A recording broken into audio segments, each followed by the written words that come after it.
Hello everyone and welcome to another New World video. My name is Brian if you happen to be new to the channel, but we've got a lot to talk about because this is going to be and act as the ultimate controller guide going forward. If you guys haven't seen or heard, New World is adding official controller support into the main game on March the 12th. This is on the PTR servers right now, but I want to sit down today and give you guys an overview of all the different options that you have.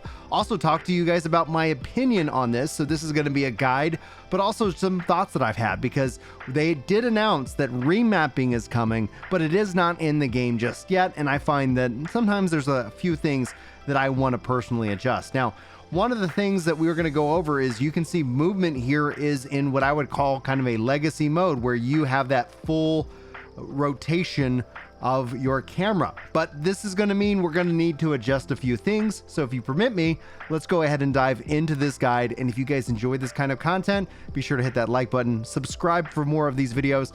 And I just wish you guys all the very best. Thanks for giving me some of your time today, by the way. First things first, I'm going to call this the select button and this the start button.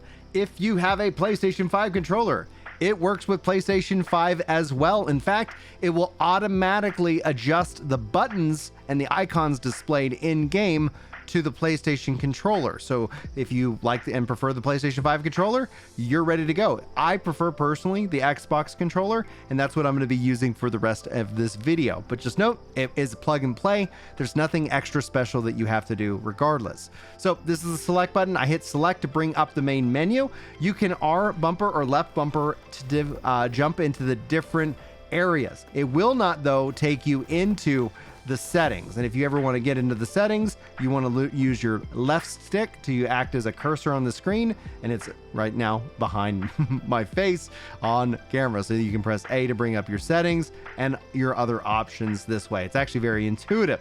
Now, before we jump into the settings and kind of go over the mappings that they have and the options they have, I'm going to go ahead and press select, and you can see here, this brings up the map itself. For those of you who've used my controller guides in the past, a lot of this is going to feel very natural and very close to those guides. With a few notable exceptions is that the system is aware of where you are. It has its state management and the controller tied together. So for the map itself, you can see here, like I'm on the map and I'm using the left stick. But if you want to move the map, you want to use your right stick.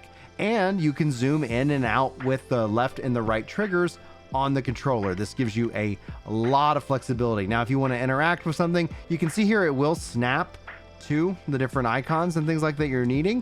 You still can then press A, and then you can use your menu options. Now, this is where some of my opinion is going to come in, and forgive my voice. It's cracking a little bit. Puberty is a fun thing. I would love to see some shortcut icons attached to these menus. So whenever I hover over, I could just press a button if I wanted to recall to the end or fast travel in this case. Right now, I still have to then use the left stick and select the item in this case. Now, that's just some feedback that I've already put into the developers, but you guys can weigh in as your own. So that's something that's important about maps, because especially with travel in this game, it's heavily focusing in on the map. And again, zooming in and out is going to give you the most control over that. So pressing select will return you back into the main menu. If you go in and press start, it's going to take you into your inventory. I almost said it's not going to do anything. It's literally going to take you into your inventory. And this is where I want to spend a little bit more time before we go over the full mappings. Now, again, left stick to move your cursor to the appropriate spot. There is not a D-pad level of support that is added like we're kind of for navigation. That's one of the things that I'd like to see, just kind of jumping from section to section in the game, utilizing the D-pad in menus. But at least if nothing else, we have these options. And just like before, one of the best things that they've added is you can scroll your inventory, which you can see mine is massive, by pressing up and down on the right stick, and then you can select any of your options. You also have a couple of D-pad options. This is where it's being used. You can hit up to change the skins, which is not available on the PTR. You can press down to show your gear sets or hide your gear sets. You can move obviously by pressing the left stick if you want to keep moving. And if you want to auto run, you can actually hold down right stick if you want to do that, all while maintaining your inventory and more. But you can switch between navigation of the menu and actually navigating the world through your inventory in this case. So I think that's a really cool, nice feature that they have, and gives you a lot of options to kind of play around with when looking at that. And then the left on the D-pad is going to just pull up your chat window in the on the controller itself. And speaking of which, outside on in the open world, left on the D-pad is going to bring up your chat. Up is going to bring up this wonderful little wheel, and you can also have X, Y, A, B mapped to various different emotes. This is very nice. This is how you're going to get into your fishing, your music, your camp, your social, chat, emotes, and company, and augments. So I'll go over fishing. The one feedback that I have on this feature is it doesn't use the controller's rumble feature, and it would be really handy if the controller had that rumble feature tied into fishing, just because it's a nice feature to have, and that's some of the feedback that I've put into place. So you have these quick actions, especially for fishing and music, which might not necessarily be so regular. Same thing goes for camping and your social menus as well, of which you can still get to in the game. Pressing B, I really love this, that it actually cancels out of those options. But let's go ahead and jump into the full mapping so I can kind of walk you guys through all the settings. And then we also going to talk about some of the options you have in the game as well. There's a lot of things that you want to adjust, and honestly, I probably should have opened this. I do apologize. You're going to want to change your vertical sensitivity and horizontal sensitivity when, and maybe they'll have this fixed by the time this rolls out, but I found that the tuning of it, the movement of it was really, really tight. It was really tight. So you want to kind of play around with that. I ended up moving mine to 38 and 17. And then for aim down sights, 29 and 12. So when you're aiming down sights with a ranged weapon, you want to be able to kind of have a little bit more tightness to it. And we'll cover a little bit more of that here in a second. Just like before, where we were using the left bumper and right bumper, whenever you're in a sub menu, you can press right and left on the triggers to navigate the sub menu. And you can see keyboard and mouse mappings all listed right here. But then you see the controller items listed as well. So general gameplay navigation, you can interact with your X button. This is really important. Jump traverse with the A button, crouch with a click of the left stick, and go prone by holding down the left stick. And auto run is going to be set to left bumper and down click as the left stick. I love that we get these shift modifiers added into the game, so that's really important to see listed here. On your consumables, left bumper A, B, X, Y is going to use your consumables 1, 2, 3, and 4. And for your camera control, left bumper up and down as well. Riding is going to be right on the D-pad, along with the ability to dash with the right trigger, jump with the A button, and alternate stop reverse with the left trigger. Fishing, cooking, reeling is all going to be done on your right trigger. And then note up, note down, note left, note right, A, B, X, Y, note bottom, down, left trigger, and right trigger. Now, at the time of this recording, I do not have a musical instrument, so if this requires an update, I will guys let you know, but I love that we can now do music on the controller as well as fish. It is so much better, and I cannot wait for you to go hands on with this. Combat, if you've used my guides, this is going to feel very very familiar. You have basic heavy attacks with right trigger and then holding right trigger for the heavy. Weapon ability 1, left bumper. Weapon ability 2, right bumper. Weapon ability 3, left and right bumper together. And then your heart room ability is going to be left bumper and right trigger. I love how this is set up. Just a few things to note. You obviously see the changes. You have that ability to do both in this case. Now, after this, we'll cover the melee options because they make things just a little bit differently for us. Swap weapon is going to be Y. Sheath your weapon is going to be hold Y. That's exactly how I like it. Block aim is left trigger. Dodge is going to be B. Toggle enemy target lock is going to be right click of the right stick. That's going to be great. Healing and also when it comes to targeted healing, I'll walk you guys through that here in a second. You can target ally target lock with left bumper and then right click of the stick, and then cycle your targets up and down by using the right stick up and down. So it's really great. Like I said, the activity wheel is up. The chat push to talk is left on the D-pad, or holding left if you have push to talk, and your ping wheel is going to be down on the D-pad. There's a couple changes under the melee options. You can see here that your weapon abilities shift to right bumper plus the face buttons. That's one simple change. If I just kind of toggle back and forth, you can see here also the crouch is changed to left bumper and the click. So if you want that more melee focused approach, personally speaking, I struggle to think right bumper and the right trigger. And if you have something like an Elite Series 2, this might work real well, or any kind of, you know, controller that has the back paddles. That way you can make the right bumper press with your hand, rather than having to, you know, attack with this trigger and then also make sure you're hitting the right bumper so you use your abilities.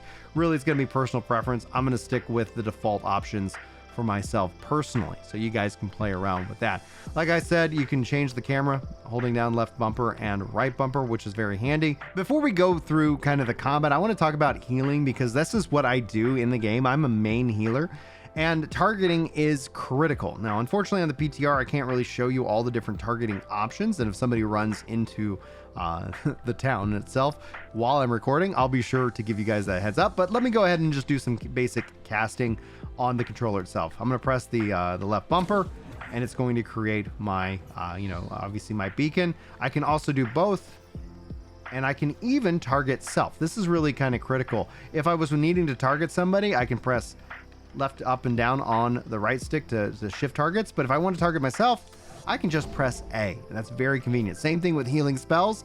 You see here, I'm just targeting out into the void, or I can press A and I will cast it on myself. So they have self-targeted options available. All right, so what we're going to do now is we're going to go get ourselves into some fights. I'm going to start with ranged attacks. In this case, I'm going to be using the musket to kind of highlight this. Obviously, we know abilities are left bumper, right bumper, and left plus right bumper. But when it comes to aiming, you can see here I am targeting, and it is much tighter that I have it with aims down sights. And as I move left and right, you can see there's a little bit of magnetism when it comes to AI enemies. And there's some settings if you want to tune this on or off. And you can see here it makes it very easy. I can also right click on the right stick to target lock on the enemies. Now, just note that we're on the PTR, so there's might be a few minor bugs. So by the time this is released, I hope that it really is fine-tuned. I can press right trigger and land my headshot in this case. So this applies very, very well. I'm just going to keep targeting some guys and get those beautiful, beautiful kills. I think the gunplay on this actually works out really well. You can see here, I didn't get the headshot. I shot him in the back. So it is very, it still requires you want to get that headshot. Is this guy not going to let me shoot him? It is an AGS game. We are looking at bugs. There we go. All right, I got him. I got him down in this case. So I think that's something that is very important to kind of keep in mind when playing, especially if you're testing this out on the PTR to see if you want to do this yourself. I'm really thinking this is going to be a game changer when it is fully released. I'm going to press Y. I'm going to swap my weapon here. I'm going to shift into melee mode. See here, that's where the target lock is working much better. When you lock on that target, you then have that ability to run around. I think this is very nice, especially for melee. And that's just going to be very helpful overall. And just like before, I can use my abilities. And I do recommend locking on because it helps. It helps me out dramatically, especially with my play style and more. And that's why I'm very much excited about how this is going to play out in the long run. We talked about like your potions stuff, left bumper, and then you see here it lights up here on the right hand side. The options, I can press A, B, X, Y, and using my items. This is so great. This is exactly how I wanted it. This is what I wanted to make for you guys. Context context menu driven, you know, like the system is aware of where it's at. I'm struggling with words because I suck as a human sometimes. Welcome to the channel. If you're new here, guys, hit that like button if you guys are enjoying it. All right, I think we've covered, you know, combat. You know, it's not really, I think, too much to cover. You know, in terms of combat, let's jump actually into the settings, because this is where things get really freaking cool. They have really put a lot of thought and a lot of time into this. From a game perspective, you've got a couple of options that you want to take a look at. The freeform movement, keyboard and mouse. If you want the same movement as I have on controller, you can turn that on for keyboard and mouse. Otherwise, you'll just kind of do this backing up movement. You can turn off freeform movement on controller. Camera directions for melee attacks, keyboard and mouse is on. Camera direction for melee attacks on controller, currently set to off. Auto traverse, I went and turned that on. That's, you can solve me, you know, mantle. You don't have to worry about pressing like the A button, but that's going to be more of an immersion thing for you. Allied team color tinting, enemy color, road mount. Like, they've got so many cool settings, and honestly, maybe some of these came in over the last update, but I'm still pretty happy. Targeted healing I've got set to on. This is something that I recommend for healers, and you can see all different kinds, and you know, when it comes to the camera aim retargeting, but when it comes to the controller, it just works. It just freaking works. Here's something interesting that I'd be very curious. I'm going to be testing out more over the PTR. Auto switch targets.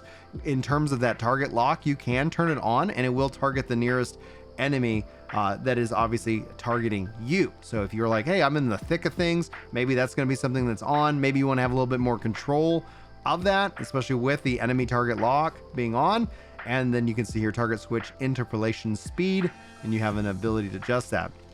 Under the controller, you can turn on and off aim assist, magnetism, and cursor friction. You can change that friction. You can disable auto target lock on hold. You also have the ability to disable auto target lock the whole duration. And then you have the option for dead zones. Like, they have really put in a ton of options for everybody here that I'm quite pleased with. Beyond the bugs and beyond the fishing, casting and more like that, that's really what I want to see brought into the game next. But might as well go ahead and just spend a little time showing you the fishing. And if you guys have any questions, you can let me know and I'll be sure to answer them in the comments or over on the Discord. Top link in the description is going to get you there. Actually, while I'm on my way to running, I've set myself to auto run. Again, that's up on the D-pad. You got to click it at the same time as the left bumper. When you go into the melee mode, it actually swaps to just the left click, which is how I had it originally. I'm really looking forward to customization because some of the changes between the melee and the default, I would mix and match personally. I would rather just have it be a click on the left stick to do auto run, and then if I wanted to crouch, then I would hold left bumper, but I don't want the necessarily melee options. So I'm very much looking forward to when we can fully customize this controller, and so keep it locked to the channel for when that does happen so I can break it all down for you. And more things that I keep thinking of on my way to run. I'm just running through and I was like, oh, that's right, we have mounts. Let me go ahead and press right on the D-pad to summon my mount, and then if I need to sprint, I can do so by holding the right trigger. This is something very nice. Let me go ahead and run over that rabbit because that's what you guys tune into. Rabbit, horse, trampling videos. All for you guys, all for you. Okay, I've taken enough time. Let's go ahead and wrap up with the fishing of this game, which I think is really great. Again, you can hold up on the D-pad, you hit over on the right stick to select, and then you can press and release up.